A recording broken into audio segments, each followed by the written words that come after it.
Hey everyone, it's Sleepy Reader, aka Damien, and this is my comic book thoughts video that is hopefully coming out every week, and it includes my comic book countdown and sometimes other comics. I only got 4 new comics on March 27th, this past Wednesday, so I read some other stuff that I will also tell you about here, but I'll just include those 4 in the official countdown. But before I go too far, I wanted to just mention that uh, OddfellowsThoughts, Travis, yet another Travis, is back. He has a longtime YouTuber. I would guess he's over 12 years on YouTube now. But for the past 3 years, maybe a little more, he pretty much bowed out from YouTube because his job got so busy. And now, for the past month or more, he's been back with weekly videos. And a little bit like myself, he has his own style. He talks about the new comics he read each week. So if you like that kind of thing, you should check him out. I'll put a link down below.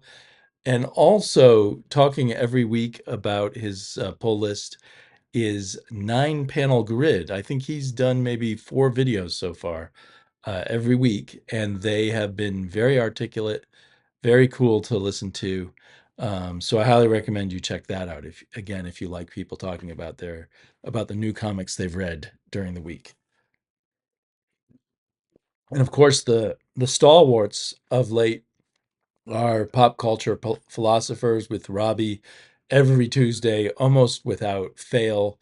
I don't know if he's ever failed, but doing a huge look at not all, but a large number of the new comics coming out.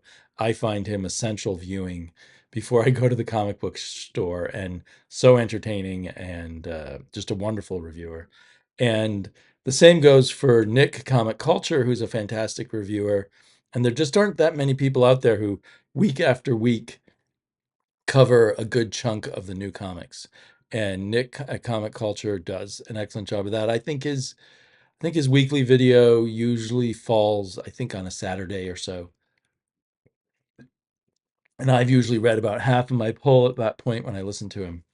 Anyway, I will put all those people down below because if you like talking about the newer comics, those are people to check out. In at my number 4 position, a very good comic, was The Six Fingers, number 2. This is kind of the 4th book in the Six Fingers slash One Hand, or is it called One Hand, or yeah, The One Hand. So they're written by 2 different writers and a different artist too, but the same colorist, Lee Lowridge, and with kind of an interconnected story told from a different point of view. And I think I've heard someone say the 2 authors don't really know what the other one's going to do ahead of time. So they must have just started with some general idea, and then each is doing their own thing with it. Um, and it's with this issue, so it would be the 4th issue in the 2 book series, even though it's issue number 2 that I've read, where it really started clicking for me, and I now feel like I'm really going to enjoy the whole double series that's going on. And I think it's only going to be 6 or 8 books each, so it's not going to last too long. But yeah, things just came together for me. I felt like I got a really good portrait of this person who seems to be the serial killer, even though it's possibly a side effect of drugs he takes uh, to slow down this mutation he has from working in a nuclear power plant. Um, uh, anyway, it's visually very cool, and it's a bit mysterious, but it's coming together. I'm having more faith in it. So I'd say that was a very good comic. Also, a very good comic was The Goon. I'll put that in at number 3. Them That Don't Stay Dead, part 1 of 4. Eric Powell is a one-man powerhouse in doing The Goon. This time around in black and white, looks beautiful. It also used to look really good in color, but he knows what he is doing with the gray tones. So I'd love to see him do Conan, actually. Put him on an issue of Savage Sword of Conan.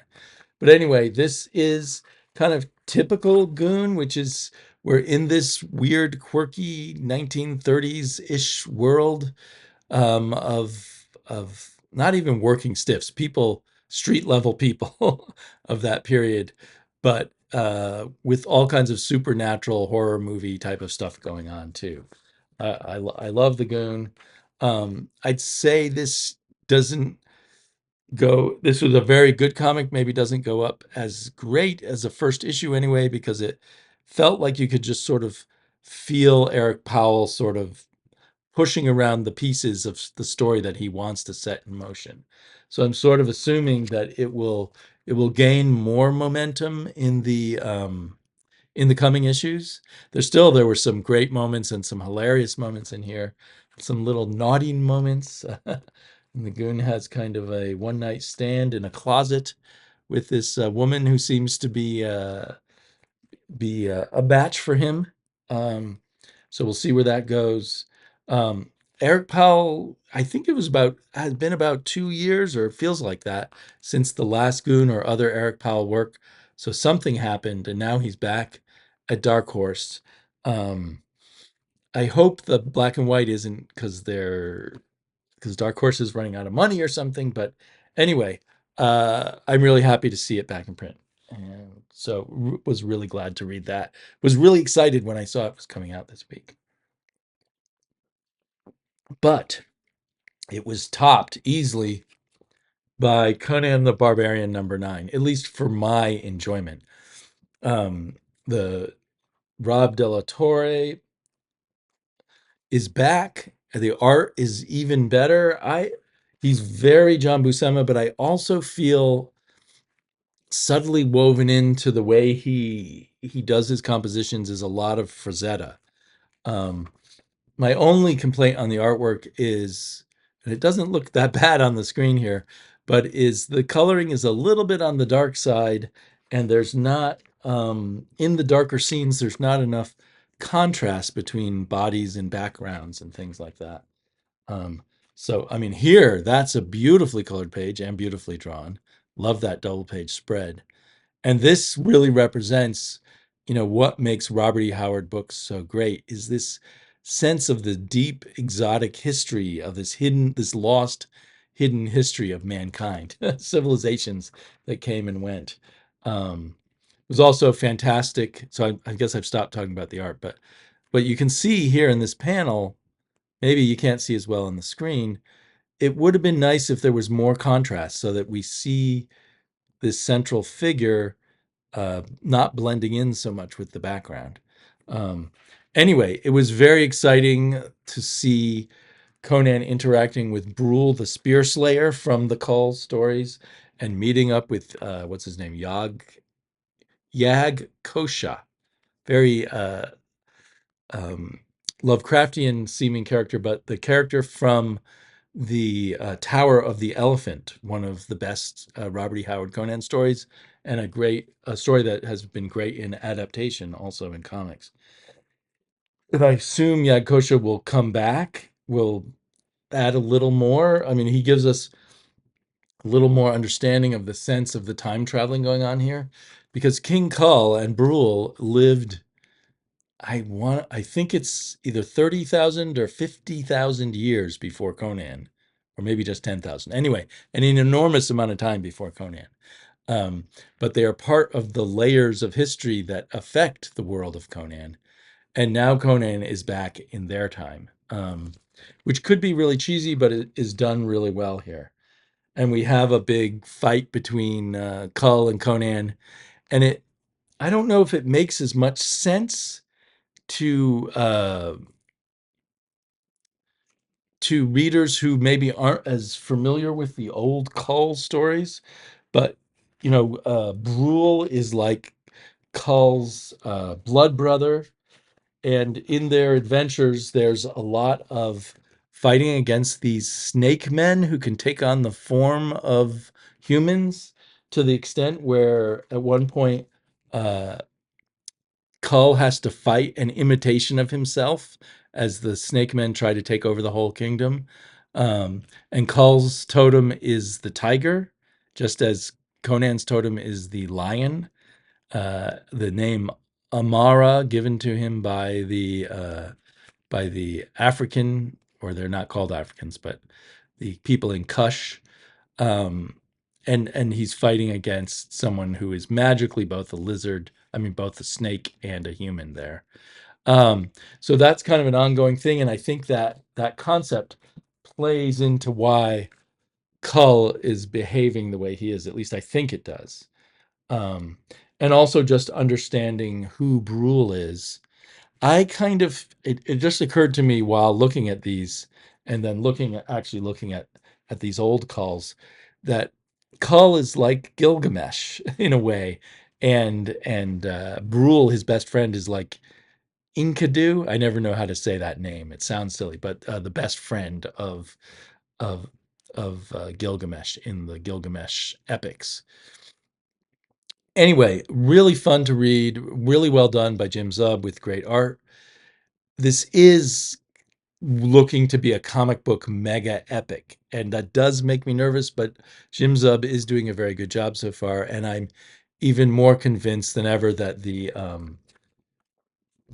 heroic signatures who insist on being listed before the splash page, um, that their ultimate goal is to create some kind of Robert E. Howard universe that they can market all over the media.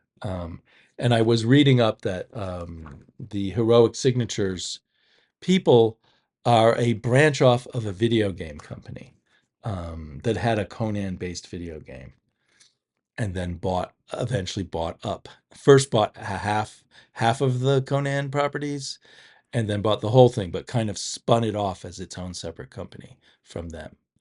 But it's still somehow involved with them. So I think we're going to see more of that, bringing in all the different story elements, like having the elephant god guy show up again, and bringing Cull and Conan together. And I wouldn't be surprised if eventually we get Bran McMorn and some of the other characters that us Robert E. Howard fans know so well, all sort of coming together. If they do this with good writers like Jim Zub, I think it can work.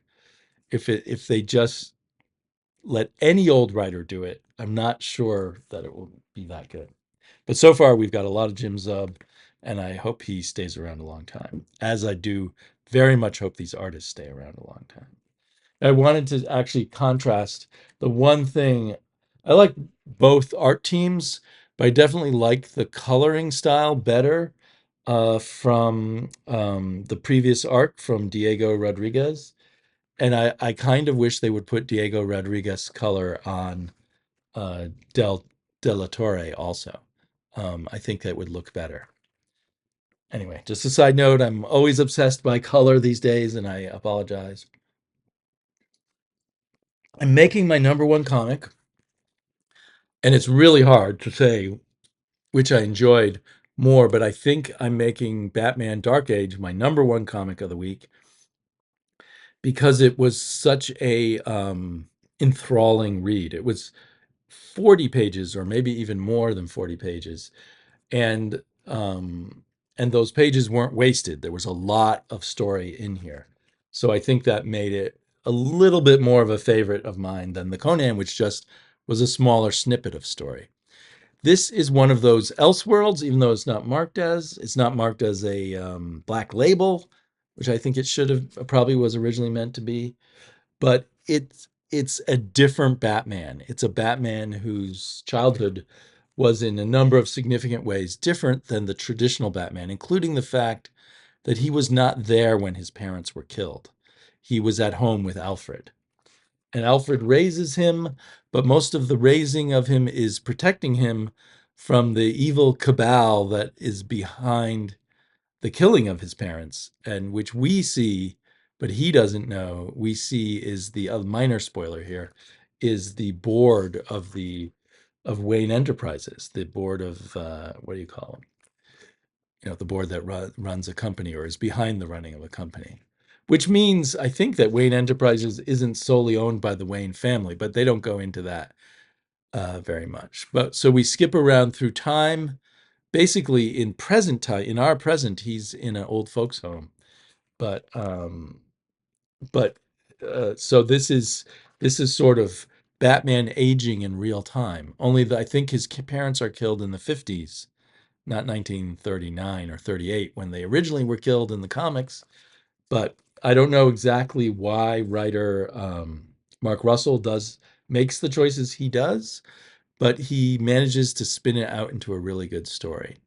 Now he retold the story of the Fantastic Four his own way in a special series at Marvel a while back, and I did not like what he did there. So it's possible that a hardcore Batman fan will not like what he's doing here. I felt with the Fantastic Four that he totally missed some of the important things that made the Fantastic Four in his storytelling. And I think both there and here, he has his own agenda. I hate to use that word, but he hates corporations, and so this is sort of using Batman. The Batman story is flavored by the evil corporate masters kind of thing being behind, Bruce Wayne's woes. And the woes get quite bad by the end. I was quite shocked where they left us at the end of this issue, and so I'm excited for more. Yeah, so a really, really heartening week. If only I could always just get four fantastic comic books. But life just doesn't always work that way, but it just happened to this time. Oh, shoot. I wanted to mention an AOK I got from Agu Ramos. Um, when Agu and I were hanging out after, I should have said Agu Rhythm, that's the name of his channel. When Agu and I were hanging out after after the Frankenstein comic book swap, I showed him all the Spectre comics I got, and he remembered the one that I said I don't have in my collection, and he got me a copy. So that is amazing. Has a fantastic cover by Mike Mignola, interior arts by Gray Morrow. So I'm very excited to have this. And it's about time I really dig into reading all my Spectres that I've got. So that'll be coming up sometime. So since I had a little extra reading time for comics, I read Local Man, the first trade, which I believe is the first 5 issues. Does it say in here? Yeah, collects Local Man 1 through 5. And I guess the new trade is coming out this coming Wednesday. So I'm really excited because I loved this. It's not exactly like Astro City, but I think it touched on the kind of things that I like that Astro City also gives me. So this is about kind of the afterlife of a superhero who's been kicked out of his superhero team, and I think he's been a superhero maybe for 15 or 20 years, and he was in a superhero team that was like a crazy Image comic from the early 90s or mid 90s, and so now he's he's facing reality, so to speak. Come back to his hometown, humiliated, hated by everybody. Sort of the I guess there's a bit of this that's kind of like The Boys with all the publicity machine behind the superheroes, and so the publicity machine has basically been turned against him, and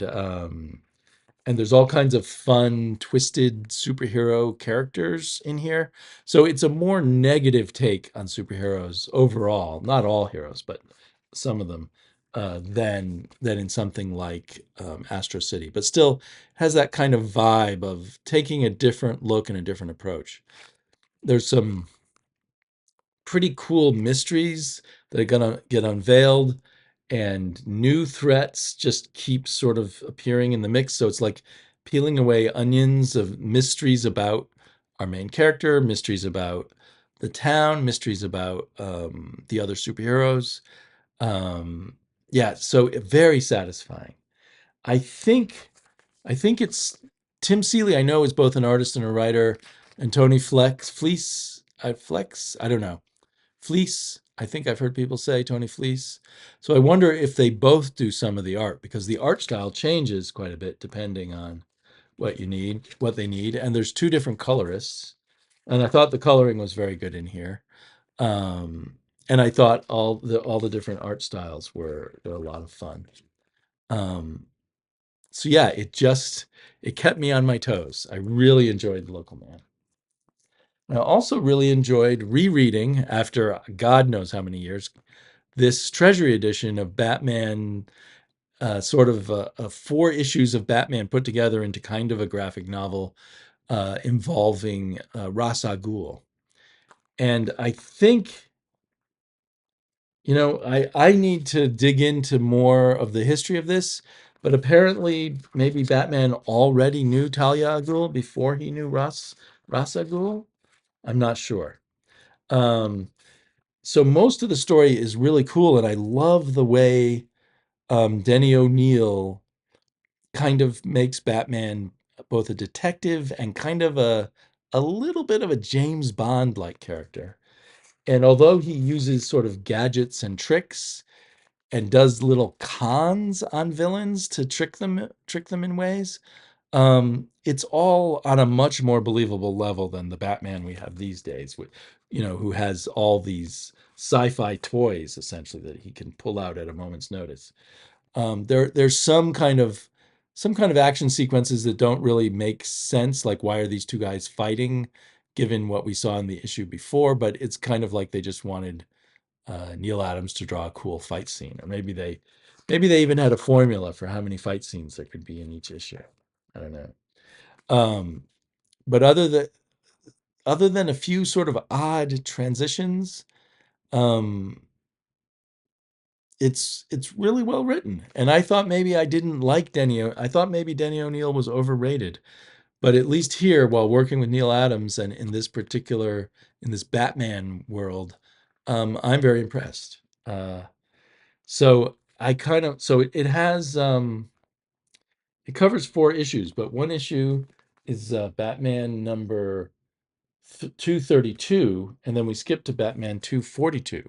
So I want to go maybe I don't know, maybe I have them in collections, or maybe just on the in the app, read the issues in between, because that is one of the weird things. Like at the end of the first issue, they just introduce Talia and say she's in love with Batman, and then that's it. That's it. Um, then she that just sort of, I guess, sets up why later she helps Batman survive a certain moment, but most of the time she's on the side of her dad. Um, so anyway, I don't know if there's missing material that fleshes out why she's in love with Batman or what's up there. But anyway, really fun comic. I'm really glad that DC reprinted this. I don't know what inspired them to do it, but it was a great idea. Reprinted it in the full Treasury edition facsimile form. I'll quickly mention Batman Off-World. I think these are fairly old issues now. I bought them because they're drawn by Doug Mahnke, and I figured, Jason Aaron writing might be interesting. That in this, Batman travels 26 million light years away to a very far away galaxy to practice fighting aliens. There's Batman with his science fiction toys. He has a spaceship that can travel that far. Uh, if anyone has an understanding of how far 26 million light years is, it's kind of crazy. I think it was 26 million. It might have been even more than that.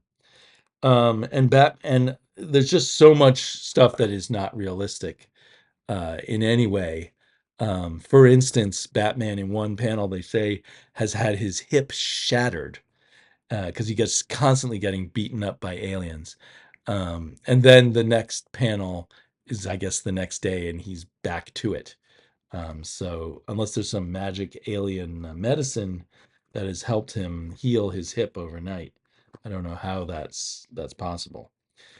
But it's weird how, reading the Batman Dark Ages, reading the old Denny O'Neil Batman can be anything. Batman, I don't really understand. It still feels like there's someone there named Batman, and it's enjoyable, but people can really stretch and pull and reshape the Batman in so many ways, much more than Superman or, they may try that with Spider-Man, but it doesn't seem to work as well. You really need to go back to the core of Spider-Man pretty quickly, or you lose it. I can't think of any other character who can be as flexible as Batman, which is strange because he seems like a very specific character. He is Bruce Wayne. He's in Gotham. He's a billionaire. His parents died and it scarred him for life. But anyway, thanks for hanging out with me, and I'll talk to you all again soon.